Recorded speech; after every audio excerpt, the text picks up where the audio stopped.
Mheshimiwa Spika, serikali inatambua mchango mkubwa wa sekta za sanaa, michezo na burudani katika utoaji wa ajira kwa vijana hapa nchini.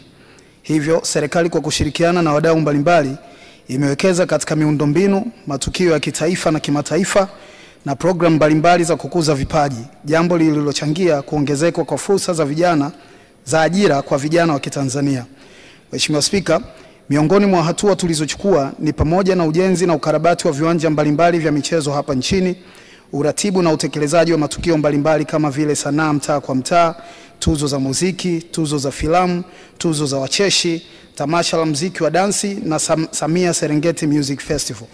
Vile vile serikali kwa kushirikiana na wadau huendesha mafunzo, warsha na makongamano ili kuongeza ubora na ushindani katika sekta hizi. Hatua hizi zinachochea ukuaji wa ajira za muda mfupi na mrefu kwa vijana. Kwa njia hizi, sekta hizi zinaendelea kuwa chanzo thabiti cha ajira na maendeleo kwa vijana nchini. Mheshimiwa Mnira Hatibu, swali la nyongeza. Asante Mheshimiwa Spika kwa kunipatia nafasi ya kuuliza swali la nyongeza. Kwanza kabisa nimpongeze Mheshimiwa Naibu Waziri kwa majibu yake mazuri. Na swali moja tu la nyongeza. Kwa kuwa sera yetu haijashirikisha sekta binafsi kwa eneo kubwa, je, serikali ipo tayari kurekebisha sera ya michezo hususan kupitia wawekezaji kwa eneo la michezo, sanaa na burudani ili vijana wengi waweze kupata ajira? Mheshimiwa Naibu Waziri, majibu. Nakushukuru Mheshimiwa Spika.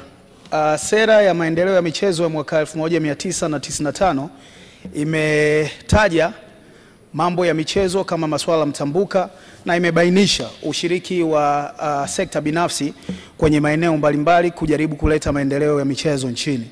Hata hivyo, sera hiyo sasa hivi iko katika marekebisho makubwa, na miongoni mwa mambo ambayo tunakwenda kuyarekebisha ni kuongeza ushiriki na kutambulika kwa sekta binafsi na wawekezaji wake katika kuleta maendeleo ya michezo nchini. Unaweza kuona ushahidi kwa jinsi ambavyo sekta binafsi imekuwa ikifanya uwekezaji mkubwa wenye mafanikio katika miaka ya hivi karibuni kwenye masuala ya michezo, na huo ushahidi unaonekana kwenye uwekezaji uliofanywa na makampuni kama Azam, GSM, METL, SportPesa, Mbet na kadhalika. Hata hivyo, kama ambavyo nimetangulia kusema Mheshimiwa Spika, marekebisho ambayo yanafanyika sasa hivi kwenye sera ya maendeleo ya michezo ya mwaka 1995 yataongeza wigo wa kutambulika kwa sekta binafsi kwenye kuwekeza kwenye masuala ya michezo.